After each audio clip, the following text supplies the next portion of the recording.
So let's just jump right in with a big question. Are our schools lost? Are they actually preparing students for the world we live in right now? A world that completely runs on location, maps, and all that data. I mean, seriously, just take a second and think about your last 24 hours.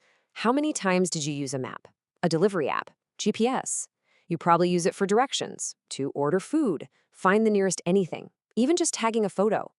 Our phones are constantly asking where. We're all basically geospatial experts without even thinking about it. But are we teaching our kids the language that makes all that technology work? All right, so here's how we're going to break this down. First, we'll talk about this geo world we all live in. Then we're going to look at a huge study that scans school standards across the country. After that, we'll check out the report card, see who's doing well and who's not. We'll get into why this all matters so much. And finally, we'll ask, where do we go from here? Okay, section 1. Welcome to the geo world. And really, it is a whole new world. Our lives are just powered by the idea of where. It's like this invisible layer on top of everything, guiding us in ways we don't even consciously register most of the time. Think about it. The package that shows up at your door? That's geospatial data. How public health officials track a virus? Geospatial data. City planners figuring out where to put a new park? You guessed it. It is literally the engine of our modern world. And if it's the engine, shouldn't we be teaching our kids how to at least look under the hood? So, are we teaching them to be the mechanics? That's the big question, and it brings us to the heart of this whole thing. There was this incredible project called GIStandards that did something, well, kind of crazy. They decided to scan literally thousands of pages of official school curriculum to find out, are we teaching the language of where? Okay, so before we go any further, let's be clear on what we mean by geospatial language. We're talking about the keywords, the concepts, everything from geography and mapping to location data and, spatial analysis. It's the vocabulary you need to actually understand the world we've built. And get this, the scale of this research was just massive.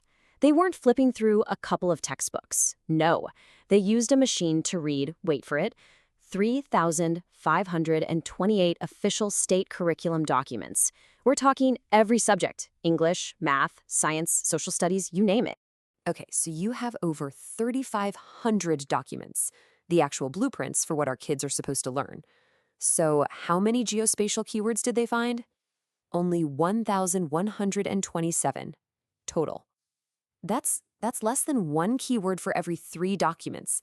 It's a shockingly small number. It kind of screams that there's a huge blind spot in our education system, right? All right, so let's dig into the numbers a bit more. Think of this next part as a geospatial report card for schools in the US. How did everyone do? Well, it's pretty clear that some states are paying more attention to this than others. You can see here the top 5 are Michigan, Minnesota, South Carolina, Alabama, and Arkansas. They're leading the pack when it comes to including these words in their standards. But here's the thing to remember. This is all relative. Even the states at the top of this list might have a long way to go. And what about the subjects? Where does this stuff actually show up? So, no surprise, social studies is at the top. 47 states have these terms in there. But the one that really jumps out is science. Only 28 states. I mean, think about it. In a world of climate modeling, environmental science, that just feels like a huge miss. Math and English are kind of stuck there in the middle. Okay, so we've seen the numbers. But so what? Why does this map, this data, actually matter?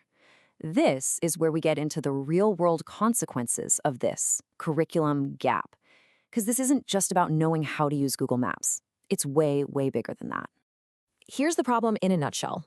There's this huge disconnect. The skills needed out there in the real world just aren't reflected in the standards guiding our classrooms. When we skip this geospatial language, we're not just leaving out a few vocabulary words. We're failing to teach kids how to think spatially, to see patterns, to understand how things are related based on where they are. And that is a critical skill for so many important jobs. And look, this isn't just someone's opinion. The guy who led the study, Thomas R. Baker, calls it what it is, a machine analysis. This is a cold, hard, data-driven look at our education system. It's a measurement of what we're telling our schools to value and, maybe more importantly, what we're telling them to ignore. And really, it all comes down to this massive contrast. On one hand, you've got our actual world. It's driven by location data. It needs people who can think spatially. Then you've got our school standards, where that language is basically missing in action. It's like we're preparing students for a world that just doesn't exist anymore. So, with all that in mind, what's the next destination? Where do we even begin to go from here? Okay, let's wrap this up with the key takeaways. First, there's a huge gap between the geotech we use every single day and what's actually in our K-12 standards. Second, some states are doing better than others, but a lot are lagging way behind. And maybe the most important point of all, this has massive implications for the future, for jobs, and for just being able to think critically about the world. So I'll leave you with this final thought. In a world that's so completely built on geography and data, how do we make sure our schools aren't lost? How do we actually, truly put our students on the map for the future?